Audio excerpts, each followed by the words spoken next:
I bitch about wearing makeup and having to do my hair and picking out an outfit as a woman. I really resent it. When I saw Andrew's little backpack he had packed for 2 weeks on the road, just a backpack, one backpack, and it had space in it. Like, I don't understand having a bag, a small bag, and not stuffing it to the brim. But he has like a lot of room in this backpack. It's not even that big of a backpack. And it's for 2 weeks of supplies because he doesn't have makeup. And he goes, well, what do you need that you can consolidate? He was really trying to help me work through it. And I'm like, a hairdryer. And he goes, why do you need that? There's ones in hotel. Well, I was like, have you ever used a hotel hairdryer? They can't, if your hair's going to look good, you can't have this like wispy little breath breathing on you. And we're back. It's You Up with Nikki Glaser. In studio now is the hilarious, the prolific Sebastian Maniscalco. Prolific, man. 4-hour specials you have under your belt. Your fourth one, Stay Hungry, just dropped today. Congratulations. Thank you for having me on. Of course. I'm looking at you. Okay. And I just have to ask you a question. Okay. Do you tan? Is that self tan or is that a bed? That's a fresh spray tan right here. I'm one shower in. She's glowing. I know. Right? Just I was looking at the hands and I went down to the ankles. I'm like, wow, it's a spray tan. It looks good though. I really I've only showered once since I got it. Do you get spray tans ever? Yeah, I do. Yeah, and I do. Do you try to make them last? I do. I try not to shower for like 24. There's certain levels you could do. There's one where you could do it. You could shower after 3 hours. There's one you have to put on 24 hours. Yeah. So I like to let it marinate into my skin a little bit. But it's complicated too because you got to plan your life according to them because you're like, I got this TV thing next week. It's going to be sloughing off by then. I can't just throw another one on top of it. I got to take it off. Okay, so you do a week prior to the TV appearance? Well, let's be honest with ourselves. I got this spray tan because I'm seeing a guy who rejected me pretty recently. Nothing to do with TV. No. I got 2 days out. I usually get a spray tan for that if I'm gearing towards something in 2 days beforehand, I'll get it. Gotcha. So it's that perfect glow. And then 5 days after a spray tan, it's disgusting. I just look homeless. It's bad. You just look dirty. It's bad. Because it's flaking off. I'm glad to talk to someone who knows the spray tan Absolutely. experience. That's the first thing I noticed. Now, do you pose in front of the woman naked and she gets... Naked? No, there's no naked on the spray tan. No, it's my underwear and she goes to town.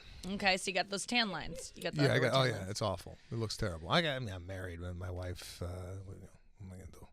Yeah, sometimes I'll leave on the underwear just to get the tan line because some guys like the tan line. They don't want to. They don't want to pretend like you've just been laying out naked. I think the tan line's hot. I think the tan line's hot on a spray tan or any type of tan. Yes, it's nice. Yeah. Okay. So sometimes I'll leave it on purpose, but yesterday I did a fully nude one. It was just weird standing in front of this strange girl, totally naked, and I was like, I can't believe I'm used to this. That this is something I do all the time now. That it's just become part of my life. I don't even know this woman. Do you ever think of what she's going through while she's doing it? Yes. I always want to go, how am I stacking up? Compared.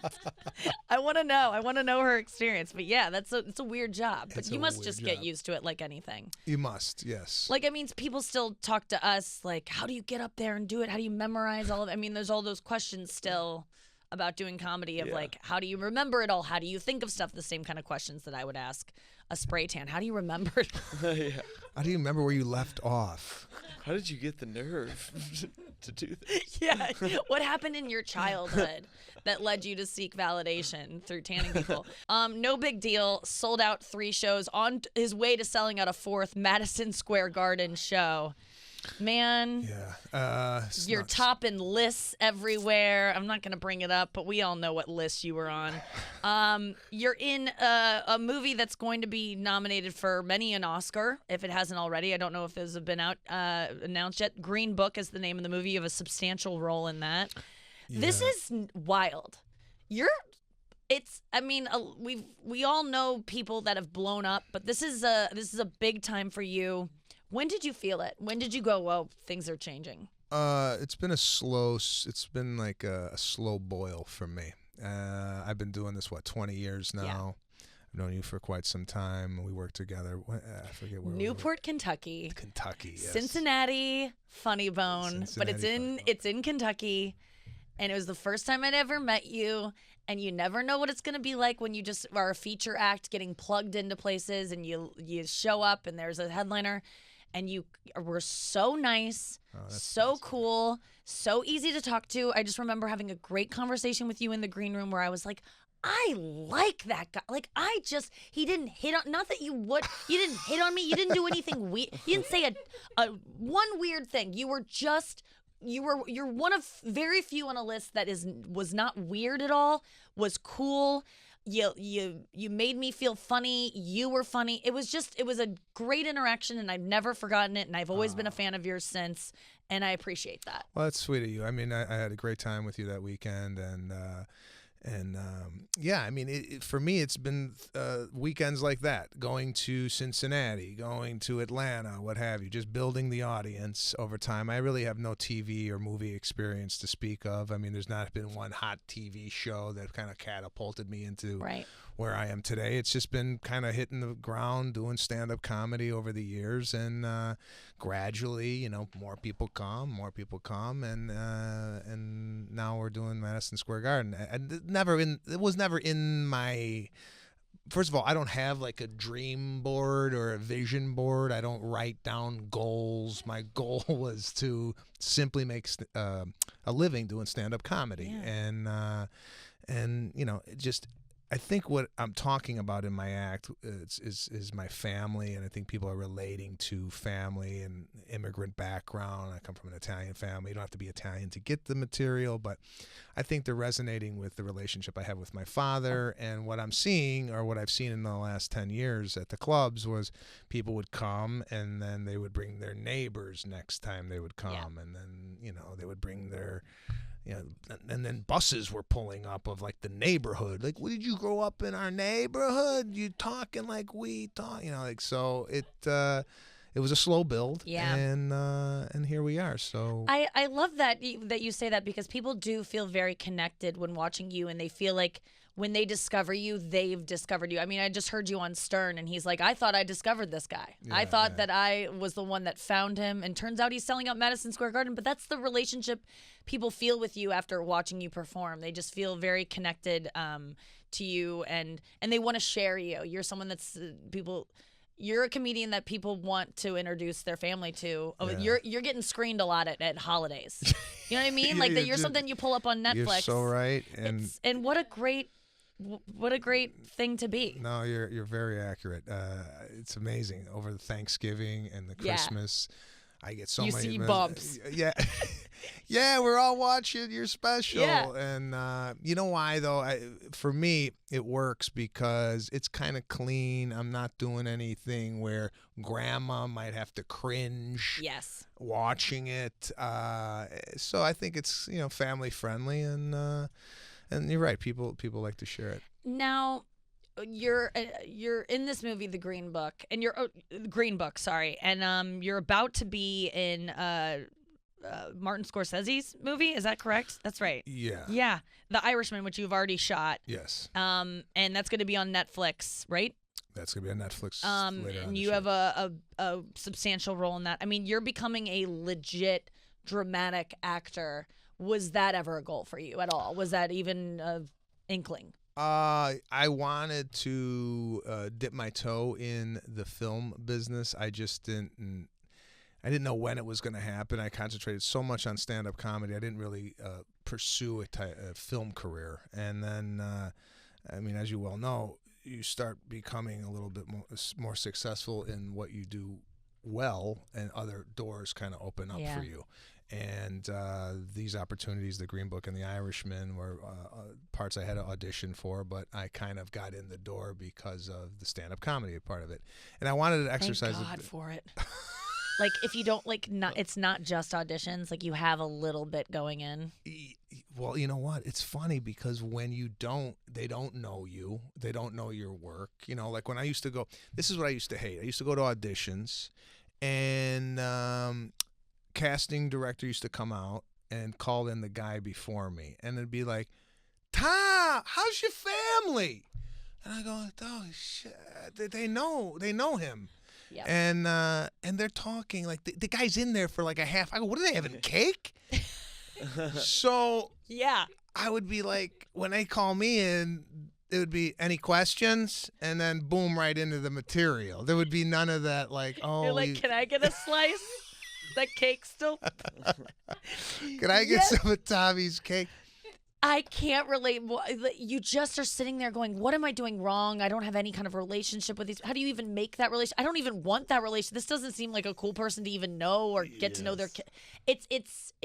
You think, how am I going to break through and have that kind of familiarity? Yeah, and you're hoping for that just because it boosts your confidence, if anything. So it's nice to know when you walk into the room, people go, oh, I saw your stand-up. Really confidence. Funny. And then, because it's intimidating going into these rooms, especially if you're not a seasoned actor trying to get a dramatic role in a film and you really have no experience doing it. So for me, it's nice to go in the room and have some type of relationship prior to me even starting what I'm supposed to be doing. So nice. And a lot of times, as a comedian, directors and actors or whoever's deciding whether or not we're getting in movies or whatnot, they can't do what we do, and they kind of look up to us as like they do.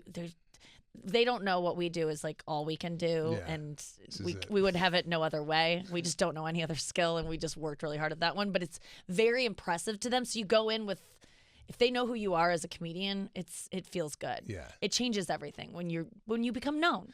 It does. It gives you the confidence. And it gives you kind of room to play in the room, maybe that you didn't have when you first started this business. So, yeah, these parts, although dramatic, have comedic moments. Although The Irishman really doesn't have a lot of comedy. Now, tell me about that one, because didn't you got asked to audition for that, and you had a choice to send in a tape?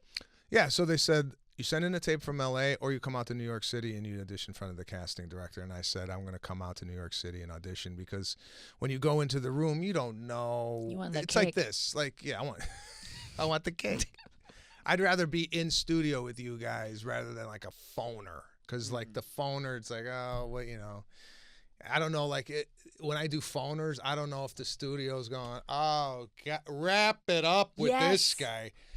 Here I could tell, I'm watching people, seeing if they're interested. You laugh, oh, I'm doing all right. There's something to feed off of. So I figured if I get into the room, I'll have something to feed off of. So I went, and I live in the negative. I'm not a positive person. I'm always thinking the worst. So when I walked in, they're like, listen, you're looking really good for this part. Scorsese saw your stand-up. He saw a little clip of you.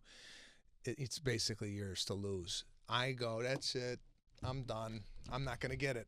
I mean, if they... wow. You go the opposite. I go the opposite. If you tell me you got to work to get this, then I'm like, I'm going to show you that you should hire me. If you think I already should have the job, I go the other way. So I unravel in the audition. Don't do well. I leave. I told my agent, not going to get a good call on this. Sure enough, she said, nah, it wasn't consistent enough. But have them take my notes, put it on tape, and if I like the tape, I'll show Marty. So I went, I put it on tape. She loved it. She showed Scorsese. He didn't like me for the part I auditioned for. He gave me another part. Oh, so that's great. It was one of those moments where, just never give up. And I took the notes, and how long did it take you to go, okay, I'm happy with that take? When you're making a tape for these auditions, that's the other problem with it's better to do it in person, because you just go, I did it and I'm done and I can't redo it. Tape, you can spend all day. Did you? When do you finally go, I'm good? Well, I did it with my acting coach, and I kind of let her determine whether or not. She goes, yeah, that's good. That's the one. Because I don't even like looking at the audition. I look at the audition, I go, oh, this is terrible. I don't want to watch any. Do you watch your stand-up? I listen to it. I record it and I listen to it. Do you listen to every single one? At the Comedy Store, I do. Like the night I saw you, I listened to every single one on the way home to see what I did. I got to start doing that, Sebastian. Well, I mean, how do you gauge whether or not, like, I just in the moment I remember. That's say that fantastic. again. Try to remember to say that next time. because that was good. Or you know what I've been doing lately? If I say something on stage that works and you go, I'm going to remember it, which you never do, you know, like in the moment you say it, I say, hey, can you guys tweet that at me later? And I make them feel special. I'm like, that's the first time that I've ever said that, and that was fun. That'll be in my Netflix special. But you got to tweet it at me later. And then you have people tweeting you notes. Wow, so you put them to work. You have the audience taking yes, notes? I do. It's unheard of. They love it. It's interactive.